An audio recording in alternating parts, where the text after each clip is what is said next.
नमस्कार साथियों, कैसे हैं आप लोग। उम्मीद करता हूं आप लोग बढ़िया होंगे, मस्त होंगे। मैं विवेक हमराही आपका बहुत बहुत स्वागत करता हूं आपके इस प्यारे से प्लेटफॉर्म सिलेक्शन सिंथेसिस में। दोस्तों, हम अभी कर रहे हैं नीट में आए हुए प्रीवियस ईयर के PYQ क्वेश्चंस, खासतौर पे बायोलॉजी सेक्शन के। तो हम इस सीरीज में आगे बढ़ेंगे जिसमें हम 2024 का क्वेश्चन कर रहे हैं, अभी पेपर सॉल्व कर रहे हैं। और आज का लेक्चर हम बहुत प्यारी सी मोटिवेशन लाइन से शुरू करेंगे। जिसे तुम असफलता समझते हो वो सफलता की पहली सीढ़ी है। जिसे तुम असफलता समझते हो वो सफलता की पहली सीढ़ी है। बिल्कुल करेक्ट है। आप बार बार असफल होगे, ठीक है। हो सकता है आप डिमोटिवेट भी हो, पर समय के साथ में मोटिवेटेड रहना है आपको, क्योंकि छोटी छोटी असफलताएं आपको बहुत कुछ सिखाएंगी और आगे आपको बढ़ाते हुए लेके जाएंगी, जिससे कि आप अपने लक्ष्य तक निरंतर पहुंचने में सक्षम होगे। तो बहुत प्यारी से लाइन के बाद अब हम शुरू करते हैं आज का questions. Tropical region shows the greatest level of species richness because. अब इसमें हमारे पास में 5 ऑप्शंस दिए गए हैं, उनको देखना कौन सा सही है कौन से करेक्ट है, और उनके बाद उनका कॉम्बिनेशन फिट हमें करना है, ठीक है। तो फर्स्ट है आपके सामने, tropical latitudes have remained relatively undisturbed for millions of years, hence more times was available for the species diversification. First हमारा पॉइंट ये है जो कि करेक्ट है, डायरेक्ट NCERT से है, ओके। दूसरा हमारे पास में है, ट्रॉपिकल इन्वायरमेंट्स और मोर सीजनल। तो ये हमारा अकॉर्डिंग टू NCERT गलत है, क्योंकि ट्रॉपिकल नहीं, जबकि टेम्परेट वाला जो होता है मोर सीजनल होता है, और यहाँ पे ट्रॉपिकल बोला है, तो ये तो हमारा इनकरेक्ट हो जाएगा।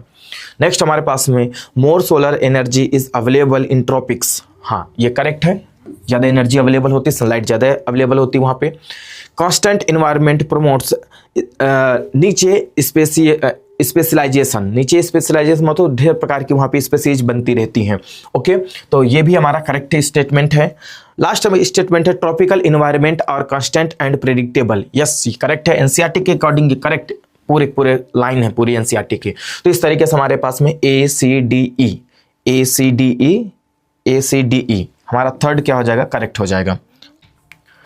Identify the part of seed from the given figure which distend to form root when the seed germinate. आपके सामने एक फिगर है, आंसर आप कमेंट करके बताइए। ये फिगर है और इसमें से पता करना है कि इसमें कौन सा ऑप्शन आगे चल के रूट बनाएगा। तो इसमें ABCD 4 लेबलिंग है, इसमें कौन सा लेबल आगे चल के रूट बनाएगा, तो वो हमें चूज करना है। तो देखिए, सबसे पहले हम अगर बात करें यहाँ पे, तो ऊपर ए वाला जो पार्ट है, ए वाला क्या है बेटा, कोलियोप्टाइल, ओके। सेकंड हमारे पास में जो है बी बनाएगा प्लीम्यूल, और सी है, ये है बनाएगा रेडिकल, और लास्ट में जो डी है ये बनाएगा कोलियोराइजा,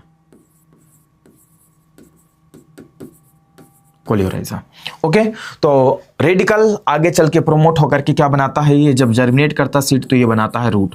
तो अब हमारे पास में आंसर क्या हो जाएगा, जो हमारा सी है वो करेक्ट हो जाएगा, ओके। नाउ आगे बात करेंगे, how many molecules of ATP and NADPH are required for every molecules of CO2 fixed in the Calvin cycle. Calvin cycle में फिक्स करने के लिए कितने ATP और NADPH यूटिलाइज होते हैं एक CO2 मॉलिक्यूल्स को फिक्स करने में।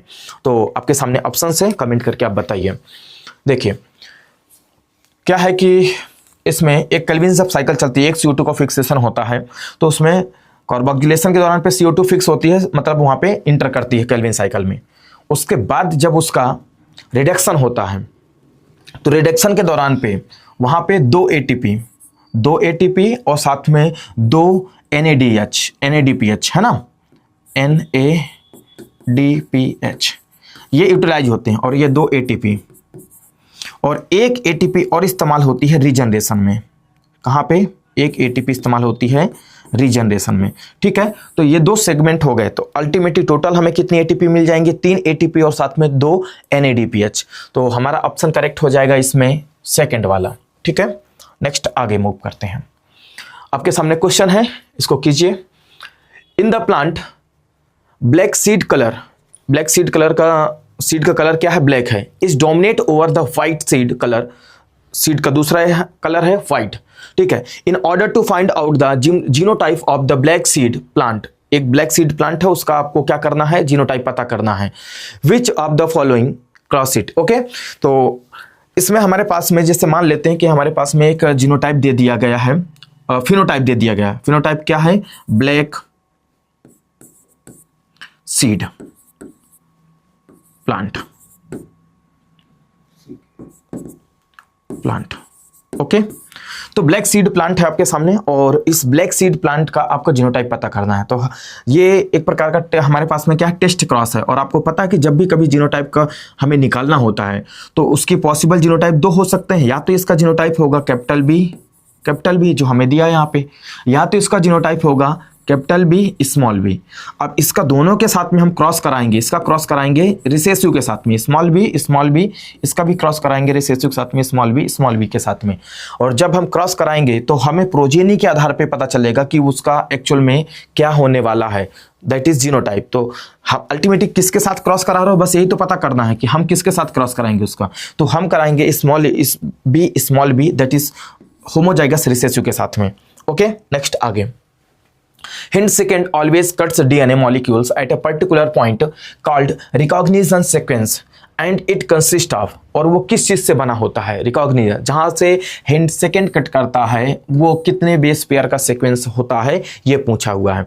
तो देखिए होता है हिंट सेकेंड के लिए GT, फिर उसके बाद पायरिमिडीन, फिर उसके बाद प्यूरिन्स। अब पायरिमिडीन्स में दो हो सकते हैं, प्यूरिन्स में दो हो सकते हैं, और फिर इसका जस्ट उल्टा, तो टी की जगह यहाँ पे क्या हो जाएगा, ए हो जाएगा और इसकी जगह सी हो जाएगा। अब आपको पता है प्यूरिन्स क्या होते हैं और पायरिमिडीन्स क्या होते हैं। तो प्यूरिन्स में आप देखोगे तो यहाँ पे आएगा ए या फिर क्या आएगा, जी आएगा, और पायरिमिडीन्स में आएगा DNA है तो DNA के केस में क्या आएगा बेटा, या तो उसमें टी आएगा या तो उसमें सी आएगा। तो इन दोनों में से कोई भी हो सकता है। तो अल्टीमेटली सीक्वेंस अगर देखोगे तो कितना सीक्वेंस हो जाएगा, ये भाई इन दोनों में से एक ही आएगा, यहाँ पे इन दोनों में से एक ही आएगा। तो दो तो ये हो गए और दो ये हो गए और दो ये हो गए, तो टोटल कितने हो गए, 6। तो ये हमारा फोर्थ ऑप्शन क्या हो जाएगा, करेक्ट हो जाएगा।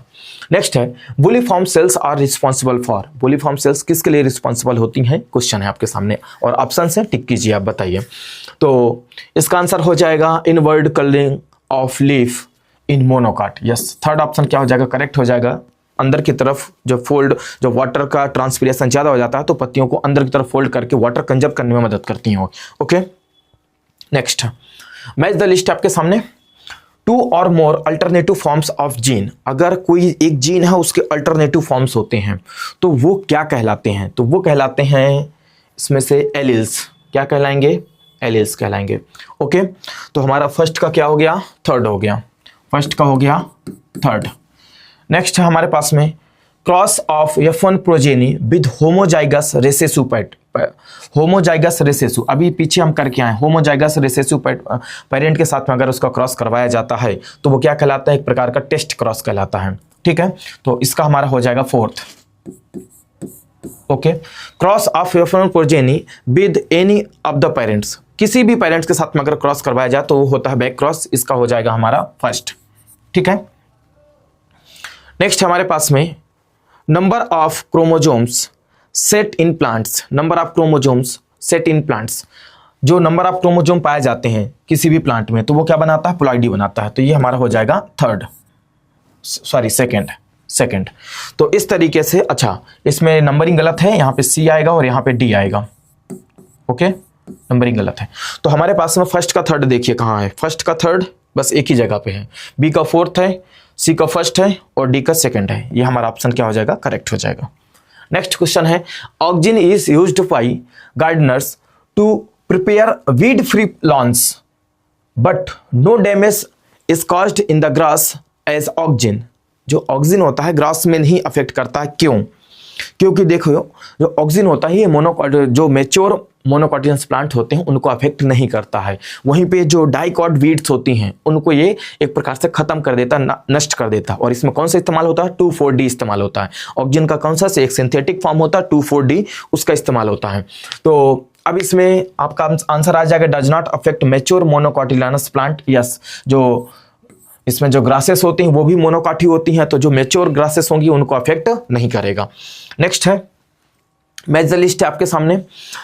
अब इसमें आपको देखो क्या होता है ना कि जब भी कभी मैच द लिस्ट आए तो उसमें आपको जो सबसे पहले आ रहा है जो सबसे पहले आपको आ रहा है, इनमें से कोई सा भी कंसेप्ट जो आपको आ रहा है पहले उसको पकड़ो और उसके बाद क्या करो, यहाँ पे तुरंत देखो कि उसमें से वो वाला ऑप्शन किससे मैच कर रहा है, क्या और किसी और के साथ मैच कर रहा है, तो फिर आपको फर्दर प्रोसीड करना है इसमें, अदरवाइज एक ही बार में आपको आंसर मिल जाएगा। जैसे सिंपल सा है, अगर इसका लेके चले अपन, मैंगो, मैंगो क्या होता है, एक प्रकार का ड्रूप फ्रूट होता है। डी का थर्ड देख लीजिए कहाँ पे है, डी का थर्ड बस एक ही में है ये, बाकी किसी में डी का थर्ड नहीं है, तो आपको यहीं से डायरेक्ट मिल गया।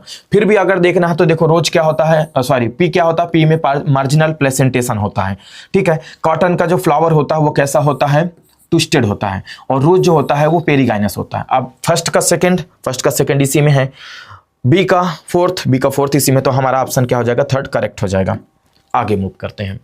DNA, the DNA present in chloroplast is, chloroplast के अंदर जो डीएनए पाया जाता है वो कैसा होता है, किस टाइप का होता है।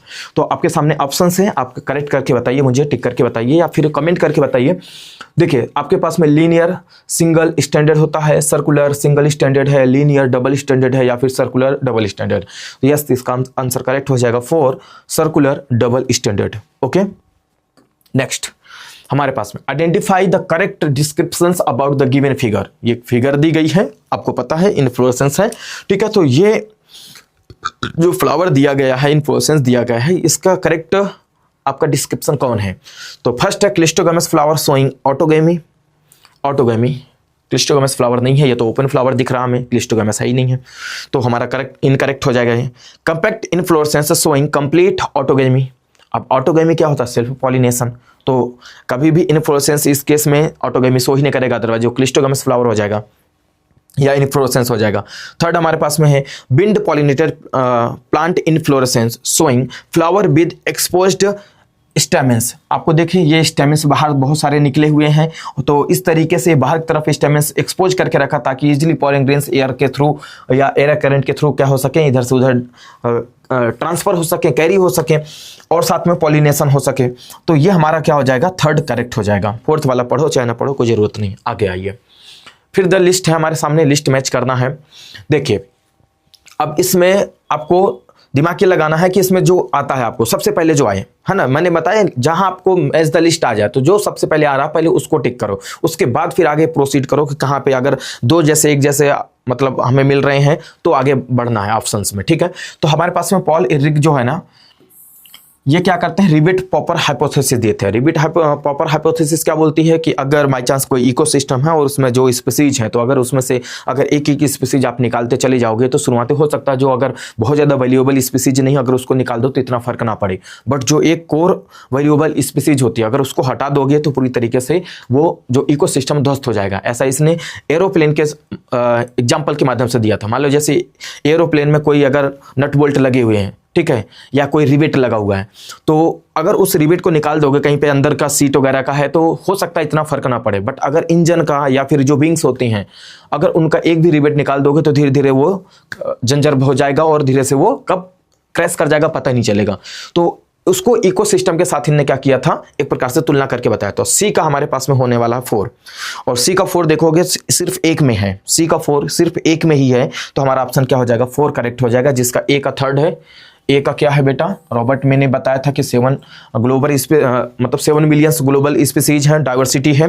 फिर उसके बाद हमारे पास बी का फर्स्ट है, बी का फर्स्ट अलेक्जेंडर एंड जो हम्बल्ट है उनने दिया था स्पीसीज एरिया रिलेशनशिप, है ना। स्पीसीज एरिया जब साउथ अमेरिका में जंगल में ट्रेवल कर रहे थे तो उन्होंने बताया था कि जब एरिया बढ़ाते हैं तो वहाँ पे क्या होता है ना कि स्पीसीज की रिचनेस बढ़ती है, बट एक लिमिट तक, उससे ज़्यादा अगर आप एरिया बढ़ाओगे तो उस लिमिट से ज़्यादा किसी भी प्रकार की स्पीसीज की रिचनेस में इंक्रीजमेंट देखने को नहीं मिलता है। डेविड टिल्टमैन है, इनने लंबे समय तक क्या किया था, इकोसिस्टम आउट जो प्लॉट्स होते हैं उनमें किया था, इकोसिस्टम में क्या बोल सकते हैं कि एक्सपेरिमेंट किया था, ठीक है। तो ये हो गया इनका अलग अलग। नेक्स्ट अब आते हैं हम स्टेटमेंट फर्स्ट और स्टेटमेंट सेकंड, दो स्टेटमेंट दिए गए हैं। पहला स्टेटमेंट है in C3 plants some O2 binds to RuBisCO hence CO2 fixation is decreases.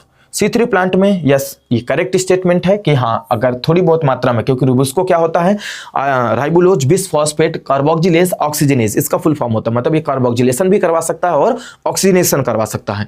तो अगर बाई चांस CO2 का जो परसेंटेज होता है या फिर इसका कंसेंट्रेशन की बात करें, अगर ये कम होता है तो उस दौरान पे जो रूबिस्को होता है वो ऑक्सीजन के साथ आसानी से बाइंड कर जाता है, जो कि एक प्रकार की वेस्ट फ्लो प्रोसेस है, उसमें किसी प्रकार के एटीपी का प्रोडक्शन या किसी प्रकार के प्रोडक्टिव एक्टिविटी नहीं होती है। तो ये हमारे पास में स्टेटमेंट फर्स्ट जो है करेक्ट हो जाएगा, और जब भी कभी O2 बाइंड करेगा तो इसका जो CO2 का फिक्सेशन है वो डिक्रीज कर जाएगा। नेक्स्ट स्टेटमेंट हमारे पास में C's four plants mesophyll source very little photorespiration. Photorespiration बोले तो उसी करो, उसको साथ में ऑक्सीजन का बाइंड करना, तो रिस्पिरेशन जो होना उसको बोलते हैं photorespiration. File bundle sheath cells do not show photorespiration. तो ये स्टेटमेंट करेक्ट है, ठीक है। देखो ऐसा इसलिए होता है क्योंकि मेसोफिल जो सेल्स होते हैं ना, उनके पास में रूबिस्को एंजाइम नहीं होता है, रूबिस्को एंजाइम नहीं होता, तो वहां पे बिल्कुल लिटिल ना के बराबर होगा, ठीक है। और जो CO2 का एक्सेप्टर मॉलिक्यूल होगा वो PEP होगा, फॉस्फिनॉल पाइरूवेट होगा। नेक्स्ट हमारे पास में क्या है कि बंडल सीज सेल में क्या होगा, फोटो रिस्पिरेशन नहीं होगा, क्योंकि वहां पे बहुत हाई अमाउंट में CO2 होती है, तो उसको कभी मौका ही नहीं मिलता है रूबिस्को एंजाइम को ऑक्सीजन के साथ बंधने का। तो ये स्टेटमेंट हमारा करेक्ट हो जाएगा। अच्छा, ये वाला स्टेटमेंट क्या था हमारा स्टेटमेंट, यस ये भी करेक्ट था। ओके, तो हमारे पास में बोथ स्टेटमेंट क्या हो जाएंगे, करेक्ट हो जाएंगे। Both statement first and second में are true, third option correct हो जाएगा। नेक्स्ट है identify the steps in tricarboxylic acid cycle which does not involve the oxidation of substrate. Oxidation of substrate जिसमें नहीं होता है, मेन बात है ऑक्सीडेशन। तो अब यहाँ पे ऑक्सीडेशन शब्द से पूछा, जबकि ट्राई कार्बोक्सिलिक एसिड साइकिल में आपको बार बार जो देखने को मिलेगा वो हर जगह लिखा है डिहाइड्रोजिनेशन।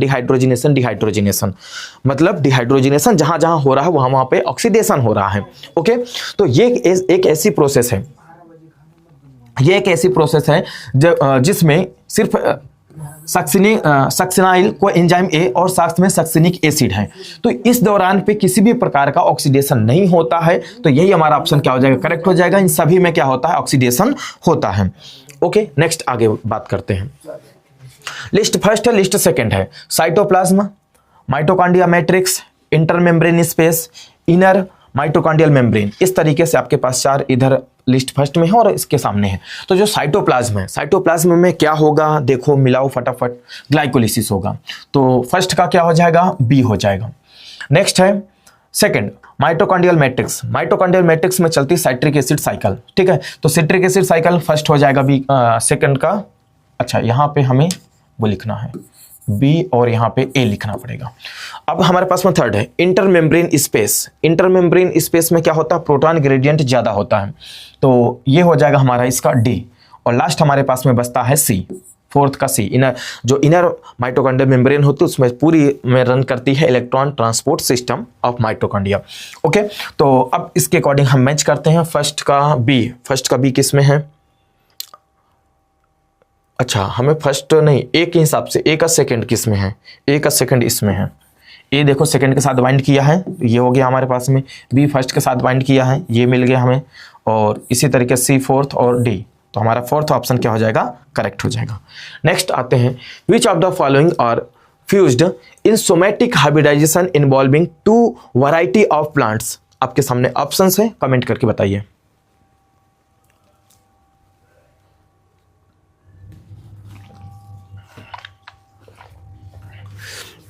पहला हमारे पास में प्रोटोप्लास्ट, सेकंड है पॉलिन्स, थर्ड है हमारे पास में कैलस और फोर्थ है हमारे पास में सोमैटिक एम्ब्रियो। देखिए, तो अब इसमें हमारा जो ऑप्शन होने वाला है वो है प्रोटोप्लास्ट। प्रोटोप्लास्ट क्या बोलते हैं, जो सोमैटिक सेल्स होती हैं, अगर उनकी सेल वॉल हटा दिया जाए तो सिर्फ उसमें बचती है प्लाज्मा मेम्ब्रेन और बाकी सेल के अंदर का कंटेंट। तो इस तरीके के दो सेल जिनका सेल वॉल हटा दिया गया है, दो अलग अलग स्ट्रेन की हो सकती हैं, दो अलग अलग स्पीसीज की भी हो सकती हैं। जैसे इसके बहुत प्यारा से एग्जाम्पल है इसका हाइब्रिडाइजेशन का, पोमैटो, ठीक है, पोमैटो। अब पोमैटो में क्या किया गया था, पोटैटो और टोमेटो की जो सोमैटिक सेल्स होती हैं उनका प्रोटोप्लास्ट लेकर के आपस में फ्यूज करके एक न्यू हाइब्रिड बनाई गई थी जिसका नाम दिया गया था पोमैटो। अब इस पोमैटो में क्या होता है कि नीचे जब इसको ग्रो किया जाता है तो मिट्टी के नीचे जो स्टेम होते हैं, जैसे आलू जनरली मिट्टी के नीचे होता है, अंडरग्राउंड स्टेम्स जो होते हैं वो मॉडिफाई होकर के पोटैटो बनाते हैं। वहीं पे अगर ऊपर की बात करें तो ऊपर उसमें टमाटर लगेंगे, एक ही प्लांट में आलू भी और टमाटर भी लगते हैं। तो ये एक प्रकार का एग्जाम्पल हो गया। तो इसमें कौन से इस्तेमाल किया जाएगा, कौन सी सेल्स इस्तेमाल की जाती है, पोमैटो, ठीक है। नेक्स्ट आगे, अब हमारे सामने है फिर से वही लिस्ट है ना, आपको मैच करना है। तो इसका तो मैं आपको कंसेप्ट दे चुका हूं कि सबसे पहले आपको जो आता है इनमें से पहले उसको मैच करो, उसके बाद फिर आप ढेर सारे मतलब यहाँ से ऑप्शन ही चूज कर सकते हो। अगर कभी कंडीशन आती है कि आप एक जैसे दो ऑप्शंस आ रहे हैं तो फिर आगे प्रोसीड करो, अदरवाइज एक ऑप्शन जो आपको डायरेक्ट आ रहा है उसको पहले पकड़ो। तो जैसे यहाँ पे ट्रिप्सिन है, ट्रिप्सिन क्या है? एक प्रकार का एंजाइम है। इंसुलिन क्या है? एक प्रकार का हार्मोन है, ठीक है। कोलेजन क्या है? इंटरसेलुलर ग्राउंड सब्सटेंस है। और हमारे पास में GLUT4 क्या हमारे पास में? Enable glucose transport into cells. ये किसकी मदद से करता है? इंसुलिन की मदद से GLUT4 ये काम करवाने में मदद करता है। तो हमारे पास में कोई सा भी एक प्रकार, जैसे सी का है हमारे पास में सेकंड, सी का सेकंड कहाँ पे है? ना इसमें है, ना इसमें है, ना इसमें। सी का सेकंड बस एक ही है, डायरेक्ट आंसर यही हो जाएगा। देखो फर्स्ट का फोर्थ, बी का फर्स्ट, बी का फर्स्ट, ये आंसर आ गया। नेक्स्ट आगे, नेक्स्ट फिर से हमारे पास में मैच है, फिर वही कंसेप्ट अप्लाई कर दीजिए। जो आपको पहले आ रहा है पहले उसको तुरंत पकड़ लीजिए। जैसे यहाँ पे क्या पकड़ सकते हो आप? मोनोइडेल्फस। मोनोइडेल्फस आपको पता है चाइना रोज होता है, ठीक है। पॉलीएडेल्फस का एग्जांपल कौन है? पॉलीएडेल्फस का एग्जांपल है सिट्रस, ठीक है। डाइएडेल्फस का एग्जांपल है पी, और फिर एपिफाइलस लिली। तो अब इसमें जो आपको एक पहले आ रहा था आप उसको पकड़ लीजिए। जैसे मान लेते हैं मुझे आ रहा है मोनोइडेल्फस चाइना रोज, तो मैं क्या करूंगा? फर्स्ट का फोर्थ खोजूंगा। फर्स्ट का फोर्थ, अब देखो दो में आ गया फर्स्ट का फोर्थ। तो अब इसके लिए मुझे आगे नेक्स्ट पार्ट में जाना पड़ेगा। अब नेक्स्ट पार्ट में कोई सा भी जो आपको आ रहा है, अब इन दोनों में देखोगे तो इन दोनों, देखो यहाँ पर ये दोनों ऑप्शन भी सेम है, सॉरी ये वाला सेम नहीं है, ये दोनों सेम है। तो डी वाला तो आप पकड़ नहीं सकते हो, तो इसके अलावा फिर आपको सी या फिर बी देखना पड़ेगा। तो हम बी देख लेते हैं या सी देख लेते हैं। सी को हमें पता है कि ये पॉलीडेल्फस क्या होता है? सिट्रस होता है। तो सी का फर्स्ट किस में है? इसमें है। सी का फर्स्ट ये वाला है। तो हमारा थर्ड क्या हो जाएगा? करेक्ट हो जाएगा। ओके, थर्ड ऑप्शन हमारा करेक्ट हो जाएगा। नेक्स्ट आगे है, read the following statement and choose the correct statement, ठीक है। In the member of Phaeophyceae में मेंबर में इनमें से कौन कौन से क्या क्या जो है करेक्ट स्टेटमेंट है? पहला है asexual reproduction occurs usually by flagellated zoospores. जो असेक्सुअल रिप्रोडक्शन होता है वो मेनली इसके द्वारा होता है, तो यस ये करेक्ट हो जाएगा, ठीक है। दूसरा है sexual reproduction is by oogamous method only. Oogamous method only बोला है, तो ये हमारे इनकरेक्ट हो जाएगा, क्योंकि यहाँ पे आइसोगैमस भी होता है और अनआइसोगैमस भी होता है और ओगैमस भी होता है। तो इस तरीके से क्या हो जाएगा? ये केवल ओगैमस बोल रहा है, तो इसलिए क्या हो जाएगा? गलत हो जाएगा, क्योंकि दो और तरीके फॉलो करता है। Stored food is in the form of carbohydrate which is either mannitol हो सकता है या फिर लेमिनेरिन हो सकता है। तो यस ये करेक्ट स्टेटमेंट है हमारे पास में। नेक्स्ट हमारे पास में है major pigment found are chlorophyll a, chlorophyll c and carotenoids, xanthophylls. तो ये भी हमारे पास में सही हो जाएगा, ठीक है, क्योंकि इसमें ये तो जो पिगमेंट्स होते पाए जाते हैं, साथ में फ्यूकोजेंथिन भी पाया जाता है, तो ये भी स्टेटमेंट करेक्ट है। ई वाला स्टेटमेंट, अब अच्छा इतना कर लिया ना, तो यहां से आप ऑप्शन पा सकते हो, जहां जहां बी है उसको हटा दो। तो बी इसमें भी है, बी इसमें भी है और बी इसमें भी है, हट गए तीनों, तो बचा कौन सा? एक ही ऑप्शन। तो मतलब यहां से ट्रिकी होता है, आप ट्रिक पकड़िए और तुरंत आंसर फाइंड आउट कीजिए। जरूर नहीं कि आप पूरा पढ़ने बैठो। जैसे मैंने पता चल गया ना कि बी गलत है, तो जहां जहां बी है हटा दो, वो हो ही नहीं सकता है, तो बचा एक करेक्ट है। आगे बात करते हैं। तो आज के लिए इतना ही। इस वीडियो में हमने इतने सारे क्वेश्चन सॉल्व किए। उम्मीद करता हूँ आपको वीडियो पसंद आया हो। यदि अगर आपको वीडियो पसंद आया है तो अपने दोस्तों तक भी शेयर कीजिएगा और साथ में वीडियो को लाइक कीजिएगा। चैनल को सब्सक्राइब नहीं किया है तो प्लीज़ चैनल को सब्सक्राइब करना भी मत भूलिएगा। Okay, thank you and have a nice day.